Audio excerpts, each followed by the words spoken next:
Hi, you've come to No Kill in Motion. I'm Dave Smith from No Kill, Colorado, here with Aubrie Kavanaugh from No Kill Huntsville, Alan Rosenberg from the New Jersey Animal Observer, and Shirley Marsh from the Yes Biscuit blog. We're talking about breed labels today. This is not an unusual subject, or isn't coming out of left field. I think everyone in the shelter world and rescue world have been talking about this for years now. Um, there is, but shelters are still using breed labels, and is it the right thing to do? We know from the Animal Farm Foundation, their study is the one that I probably quote the most. Shelters and rescues misidentify at least 75% of the time when they go on appearance. Arizona State University did a study, and what they found is if they asked them to find the two predominant breeds, they got it right 10% of the time. So why are we using breed labels? Should we use breed labels? Alan, what do you think? So yeah, you mentioned the study. I think one of those studies was by a researcher named Lisa Gunter. She did two studies on breed labels. And my view is that in those studies, they clearly found that dogs, especially pit bull-like dogs, got adopted quicker when you remove the breed label. So I fully support removing breed labels on all marketing materials, pet finder, things like that, cage cards, because it will help animals get adopted quicker. However, I do believe shelters in their software system for tracking purposes should keep the breed labels. The adopters won't see it until they actually adopt the animal. But the shelters need to keep track of that because in the Lisa Gunter study, she did find that even when you remove the labels of pit bulls, while they were adopted quicker, they still took longer to get adopted than other animals. So what that suggests is that there's an inherent bias in people when they look at some dogs and say, hey, that's a pit bull. So I think shelters need to track that so they make sure that those animals are doing okay in the shelter and are not falling through the cracks. So yes, remove the breed labels, but keep tracking them. And there are some shelters, I think Pima Animal Care Center does that. So that's what I think shelters should That, do.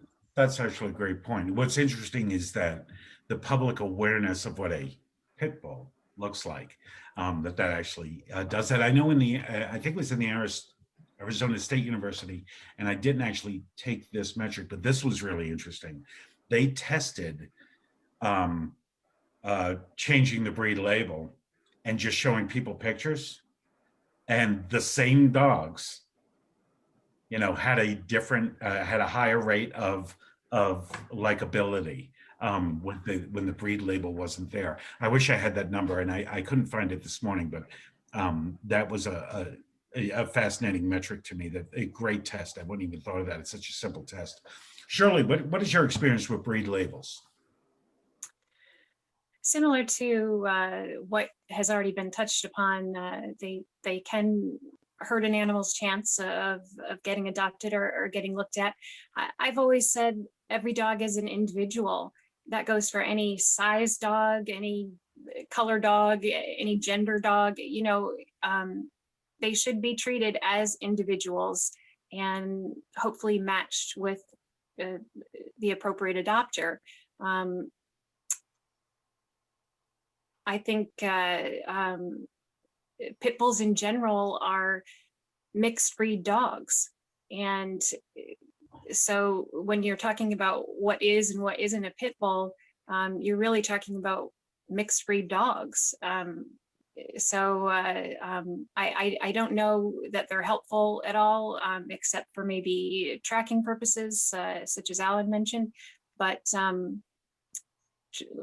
changing to look at them as individuals is something I would definitely be in favor of.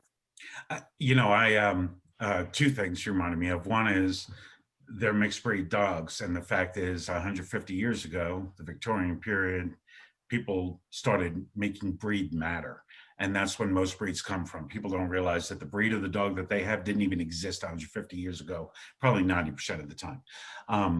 The other thing you made me think of is when I got my dog Calvin. I had no idea what he was. I actually adopted him from a Colorado Saint Bernard rescue.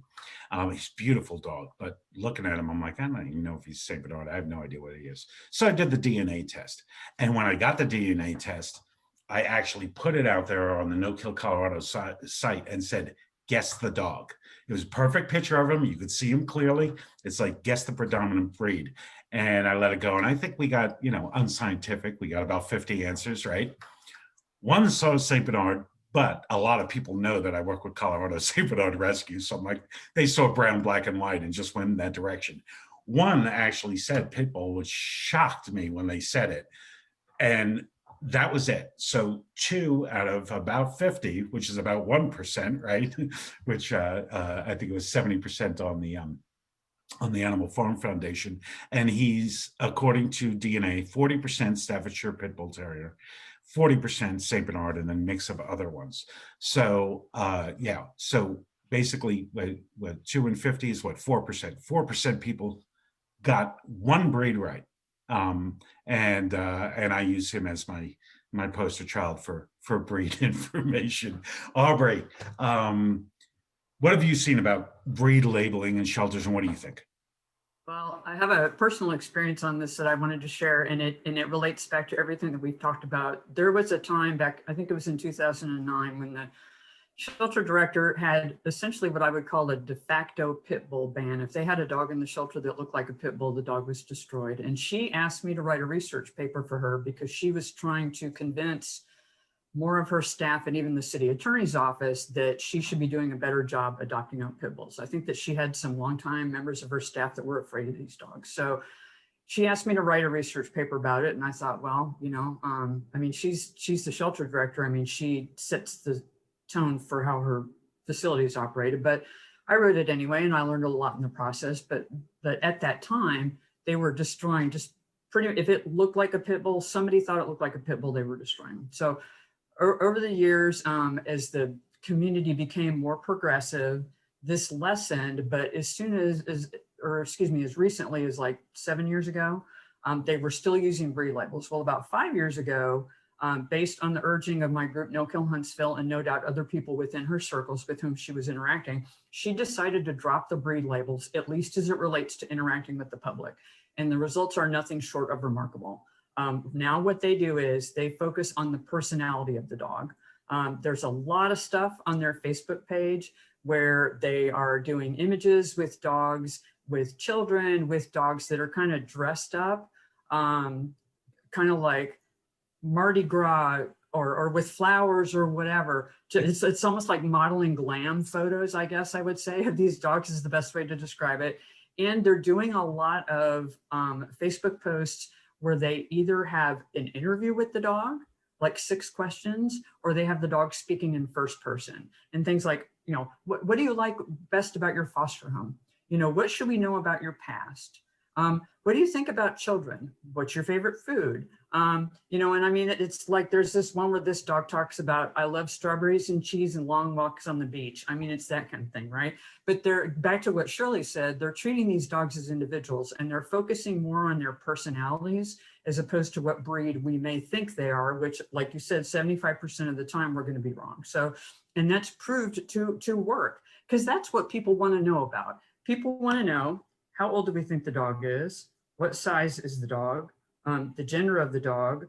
Does the dog get along with other dogs? Does the dog get along with cats? How about children? Is the dog house trained? Does the dog ride in a car? Do they need a lot of exercise? Those are the things that people need to know to treat those dogs as individuals in terms of the adoption process. So it's completely changed from the way it was years ago. I don't know, Alan, if they're doing, like you said, to keep their own statistics internally, which I think is a wonderful idea, because that will show them if they need to be doing more marketing.